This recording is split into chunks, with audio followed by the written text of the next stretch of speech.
Okay so यार welcome to the part 107 of hot takes and as always सबसे पहले तो यार ऋषभ डे का tribal chief edits Umang, Naveen और विपुल को एक बहुत ही प्यारा सा शाउट आउट, क्योंकि लास्ट वीक इन लोगों ने इस चैनल पे सबसे ज्यादा कमेंट्स किए। अगर आपको भी शाउट आउट चाहिए तो नेक्स्ट वीक में आप भी कर देना। एंड अब हम शुरू करते हैं पहले हॉट टेक से, जो कि आया है गैंग्स ऑफ गली की तरफ से कि Cody Rhodes is 100% losing the WWE title at WrestleMania 42, जिससे कि मैं कंप्लीटली एग्री करूंगा भाई। जिस तरह करंटली स्टोरी लाइन चल रही है उसमें तो क्लियर दिख रहा है कि कोडी रोड्स ही हारने वाले हैं, क्योंकि रैंडी ऑर्टन ने जस्ट अपना हील टर्न किया इस टाइम पे। बहुत ही मुश्किल है कि डब्ल्यूडब्ल्यूई रैंडी ऑर्टन को हील टर्न करवाने के बाद भी हरा दे। हाँ, डब्ल्यूडब्ल्यूई ने अगर कोई बहुत ही बड़ा ट्विस्ट वगैरह प्लान किया वो बहुत अलग बात हो जाती है, लेकिन जिस तरह चीजें चल रही हैं वैसी देखने को मिलेंगी। कोई ट्विस्ट एंड टर्न नहीं आने वाला है। अगर आने भी वाला है तो वो रैंडी ऑर्टन की साइड से आने वाला है, तो उल्टा ऑर्टन के ही चांसेस बढ़ते हैं फिर जीतने के। फॉर एग्जाम्पल अगर वो द रॉक हो, चाहे टेडी डिबियासी हो, चाहे कोई भी हो, और वो ऑर्टन की साइड से आ रहा है तो ऑब्वियसली फिर तो ऑर्टन के चांसेस अगर 100% है तो 110% हो जाएंगे। तो कोडी के तो लगने वाले। बेशक आप बोलो कि यार रिसेंटली उन्होंने टाइटल जीती है, इतनी जल्दी नहीं हारेंगे एक्सेट्रा चीजें, लेकिन सारे ऑड्स अभी ऑर्टन को ही फेवर कर रहे हैं। जॉन सीना ने अपना हील टर्न किया तो हम श्योर हो गए थे ना कि यार हील टर्न करने के बाद थोड़ी ना हरा देंगे जॉन सीना को। तो वैसे ही सिमिलर चीज इस साल भी है। अगर आपको मेरी थोड़ी आवाज अजीब लग रही होगी तो मैं माइक भूल आया और मैं कहीं बाहर आया हूं अभी। आप इंस्टाग्राम पे चेकआउट कर सकते हो, आपको लग जाएगा पता मैं कहां हूं। बाकी इससे next hot take up Umar Rahman की तरफ से कि रैंडी ऑर्टन फोन कॉल पे द रॉक से बात कर रहे हैं, जिससे कि यार मैं डिसएग्री करूंगा। आई नो बहुत ज्यादा स्पेकुलेशन चल रही है, रूमर्स चल रहे हैं, लेकिन मुझे नहीं लगता कि वो द रॉक से बात कर रहे हैं, क्योंकि रैंडी ऑर्टन और द रॉक को कोई कनेक्शन नहीं है। हाँ, एक तरह से हम सोचे तो बहुत तारे जोड़ के हमें देखना पड़ेगा एक बार के लिए कि यार द रॉक और कोडी रोड्स का कनेक्शन है, और कोडी और रॉक का मैच अभी भी पेंडिंग है। एंड ट्रिपल एच तो खुद डब्ल्यूडब्ल्यूई में ही, अगर रैंडी ऑर्टन को ट्रिपल एच से बात करनी होती है तो फोन कॉल पे तो नहीं करते। तो सोचे समझे ऐसा तो लग सकता है कि हाँ यार फाइनल बॉस द रॉक है, जिनके पास ट्रिपल एच से भी ज्यादा पावर्स है। बट मुझे नहीं लगता वो ट्रिपल एच है यार। या तो वो केविन ओवंस हो सकते हैं, या तो वो टेडी डिबियासी हो सकते हैं, और डब्ल्यूडब्ल्यूई कुछ ऐसे रैंडम चीजें लाएंगी। मतलब ऐसा नहीं कि खराब है, लेकिन फाइनल बॉस द रॉक के लेवल जितना नहीं होगा। और वैसे भी हम सबको पता है कि ये जो मैच है मोस्ट प्रोबेबली नाइट 1 को मेन इवेंट करने वाला है, और हम ये भी जानते हैं कि भाई डब्ल्यूडब्ल्यूई ज्यादा वेटेज देती है जो सेकंड नाइट का मेन इवेंट है उसे। तो यहाँ पे अगर कोई ट्विस्ट एंड टर्न होगा भी तो वो इतना बड़ा नहीं होगा कि द रॉक के लेवल जितना बड़ा हो। इससे नेक्स्ट हॉट टेक नीलाद्री की तरफ से कि WWE slowly and gradually fixing in 2026, जिससे कि मैं अग्री करूंगा, लेकिन मुझे लगता है ये बहुत ही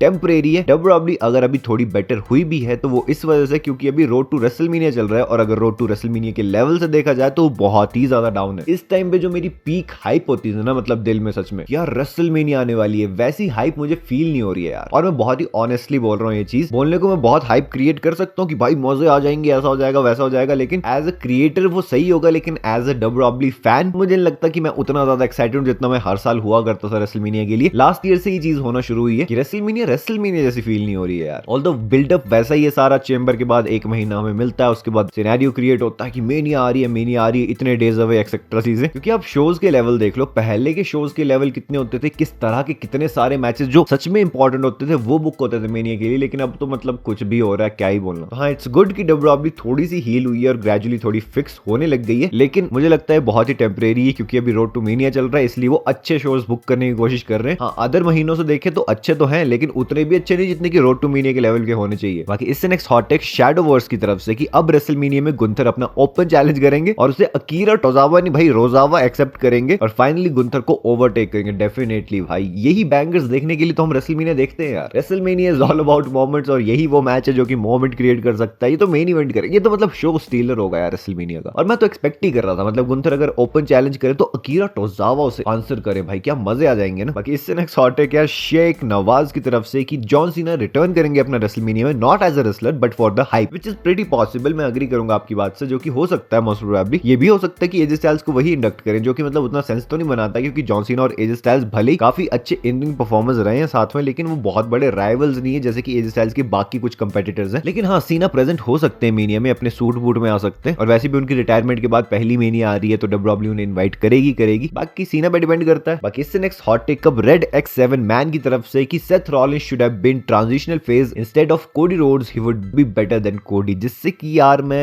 अग्री तो करूंगा, लेकिन क्या बोलूं यार, इस पे मैं खुद कंफ्यूज हो गया। आई गेस कोडी सही है यार। मैं मानता हूं सेथ रॉलिंस सेकंड स्पॉट रखते थे रोमन रेंस के बाद, लेकिन उन्होंने अपना ऑरा बहुत डाउन कर लिया यार 2020 के बाद। जैसे वो जोकर टाइप कैरेक्टर में गए, वो इनिशियली ठीक था, बढ़िया था, लेकिन उसके बाद उन्होंने वही सारी गिमी की चीजें करना शुरू कर दी, क्योंकि एक टाइम पे ज्यादा होगी। मुझे पता किस लेवल का सेथ रॉलिंस पसंद था, एक तो वो जो कि बिल्कुल डरपोक वाला था 2014 वाला आर्किटेक्ट जब उनका कैरेक्टर था, और एक तो वो वाला जब वो रीबिल्ड रीडिजाइन होके आए थे और वो बिल्कुल स्ट्रॉन्ग फील होते थे, जैसे कि वो सिमिलरली थोड़े बहुत अभी लग रहे हैं, जब वो बहुत ही कैरी कैचरिश चीजें नहीं कर रहे हैं, डांस वांस नहीं कर रहे हैं, अलग अलग तरह की ड्रिप पहन के नहीं आ रहे, वो वाले सेथ रॉलिंस ने थोड़ा अपना ऑरा गिरा लिया और वैसे भी एक थोड़ा नया फेस चाहिए था कंपनी को, जिसके लिए कोडी आई थिंक सुटेबल थे काफी। बाकी इससे नेक्स्ट हॉट टेक फिर से शेख नवाज की तरफ से कि Cody Rhodes is not a worse wrestler but he is overrated. Overrated तो मैं नहीं बोलूंगा, he is over pushed. Overrated तो वो हो गया कि यार बंदा इतना भी अच्छा नहीं है लेकिन लोगों ने उसे ऐसी चढ़ा दिया। ये चीज मैं एलन नाइट के लिए बोल सकता हूँ जो कि इन रिंग वाइज उतने भी अच्छे नहीं है। हाँ, प्रोमोज उनके बढ़िया होते हैं लेकिन लोगों ने उन्हें ज्यादा ही ओवररेट कर दिया हुआ है, और ओवर पुश तो उनको बोल ही नहीं सकते क्योंकि डब्ल्यूडब्ल्यू वाले कहीं उन्हें आगे बढ़ा रहे हैं बिल्कुल। लेकिन कोडी रोड्स ओवर पुश्ड मुझे लगता है, ओवररेटेड नहीं, क्योंकि उनकी माइक स्किल्स ओके हैं, बढ़िया है, इन रिंग वर्क उनका कमाल का है, तो उनमें कोई खराबी नहीं है। बस उन्हें डब्ल्यूडब्ल्यू थोड़ा ज्यादा ही पुश किए जा रही है, जो कि करना मैं जैसे बोलता हूँ यार कि जरूरी भी है, क्योंकि अभी वही ट्रांजिशनल फेस है तो फिर किसको ऊपर चढ़ाएंगे ना। तो हाँ, वो वर्स रेसलर तो बिल्कुल भी नहीं है और वो ओवररेटेड भी नहीं है। I think he is over pushed. बाकी इससे नेक्स्ट हॉट टेक अनीस की तरफ से कि 2 साल हो गए रेसलमेनिया इतनी पास में बट फिर भी वो फीलिंग नहीं आ रही। एग्जैक्टली भाई, यही तो मैं बोल रहा था कि 2 साल होते आए हैं लगातार और मेनिया की वो वाली फील नहीं आ रही जो कि पहले आया करती थी कि यार मेनिया आ रही, रेसलमेनिया द ग्रैंड स्टेज। अब तो ग्रैंड स्टेज भी मैं बोलता हूँ तो मुझे लगता है जबरदस्ती बोल रहा हूँ। आई होप ये जो चीज है डब्ल्यूडब्ल्यू जल्दी फिक्स कर ले, क्योंकि आप इस तरह से सोचो कि डब्ल्यूडब्ल्यू का सबसे बड़ा शो होता है रेसलमेनिया, तो उसके लिए मतलब हाइप भी वैसे लेवल की होनी चाहिए ना। और डब्ल्यूडब्ल्यू यहाँ पंक, रोमन, ऑर्टन, कोडी 40 साल के ऊपर के रेसलर से मेन इवेंट्स करवा रही, जिससे कि पता लगता है कि डब्ल्यूडब्ल्यू न्यू स्टार्स बनाने में फेल हुई है काफी लंबे टाइम तक। होपफुली नेक्स्ट ईयर तक या नेक्स्ट टू नेक्स्ट ईयर तक अच्छे खासे स्टार्स उनके पास बिल्ड हो जाएं। ये जो भी Bron Breakker, Oba Femi, Trick Williams etcetera superstars को वो भी ऊपर लेके जा रहे हैं धीरे धीरे। नहीं तो डब्ल्यूडब्ल्यू का बुरा हाल है भाई, मतलब कैसे ही इन्वेस्ट कर पाएंगे हम न्यू स्टार्स में जब हमारा ही इंटरेस्ट बिल्ड नहीं हो रहा है। इसके ऊपर प्रॉपर वीडियो लानी पड़ेगी मुझे लगता है एक बार। बाकी इससे नेक्स्ट हॉट टेक या रॉकी एफएफ की तरफ से कि Ted DiBiase junior will return and attack Cody Rhodes to make Randy get his 15th world title, जिससे कि मैं अग्री करूंगा, क्योंकि अभी तक जितना सिनेरियो लग रहा है वो टेड डिबियासी को कॉल आना 19 अप्रैल के लिए लॉस वेगस बुक होना, रैंडी ऑर्टन का भी कॉल पे और लेगेसी वाला उनका पूरा इन्वॉल्वमेंट जिस तरह वो मेंशन कर रहे थे एक्सेट्रा चीजें देख के तो लग रहा है कि डब्ल्यूडब्ल्यू बुक करने वाली। लेकिन क्या ही भाई टेड डिबियासी जूनियर मैंने देखी ना डब्ल्यूडब्ल्यू, आप इस चैनल को काफी लंबे टाइम से फॉलो कर रहे हैं, आपको तो पता कि यार मैं डब्ल्यूडब्ल्यू को बहुत ही लंबे टाइम से देख रहा हूं। तो अगर कोई सिर्फ वो बुलाने के लिए बोल रहा है कि लेगेसी तुम्हें बड़ा पता है, तुम्हें नहीं पता, टेड डिबियासी ऐसा, टेड डिबियासी कुछ नहीं थे भाई, तब भी वो कुछ नहीं थे, उससे बेटर हमेशा से कोडी ही रहे हैं। कोडी के पास अपना डैशिंग वाला कैरेक्टर, अनडैशिंग वाला कैरेक्टर, फिर स्टारडस्ट कुछ तो किया है उन्होंने कि कहीं फीचर तो होते थे, लेकिन टेड डिबियासी जूनियर कुछ भी नहीं, वो बस शैडो में रह गए हमेशा। डब्ल्यूडब्ल्यू ने ट्राई किया था शुरू में उनके साथ लेगेसी के टाइम पे, लेकिन उसके बाद कुछ भी नहीं हुआ उनका, तो उनको लाके क्या ही हो जाएगा। मैं शॉक नहीं हो जाऊंगा कि रेसलमेनिया ओ भाई टेड डिबियासी को ले आया, मतलब क्या बोल रहा हूं यार मैं। तो हाँ आ सकते हैं, लेकिन क्या ही मतलब है यार, क्या ही पॉइंट है। बाकी इससे next hot take Yash Raj Chandel की तरफ से कि Brock Lesnar is going to take a dominant victory over Oba Femi like Goldberg in 2017। I disagree completely. मुझे ये लगता है कि अगर ब्रॉक लेसनर इस मैच को जीत भी जाते हैं ओबा फेमी के अगेंस्ट, फिर भी डब्ल्यूडब्ल्यू ओबा फेमी को ही पूरे मैच में स्ट्रॉन्ग बुक करेगी। वो बस ऐसा दिखाएंगे कि ब्रॉक लेसनर ने हराया नहीं, एस्केप कर दिया बस ओबा फेमी को, फटाफट मैं अपना फिनिशर हिट करता हूं और फटाफट पिन करके जीत जाता हूं। जबकि ब्रॉक लेसनर जाने जाते पूरे मैच में डोमिनेट करने के लिए, जो कि इस मैच में मेरे हिसाब से वो खुद ही होंगे। पर्सनली मेरा ये थॉट प्रोसेस है। बाकी यही थे सारे हॉट टेक्स यार। बाकी अगर आपने मेरी लास्ट वीडियो देखी तो ये रही आपके सामने, से जल्दी क्लिक करो और देख लो। एंड अब मैं आपसे मिलता हूं एक और अपनी इंटरेस्टिंग वीडियो में एक और इंटरेस्टिंग टॉपिक के साथ। So until that time this is जय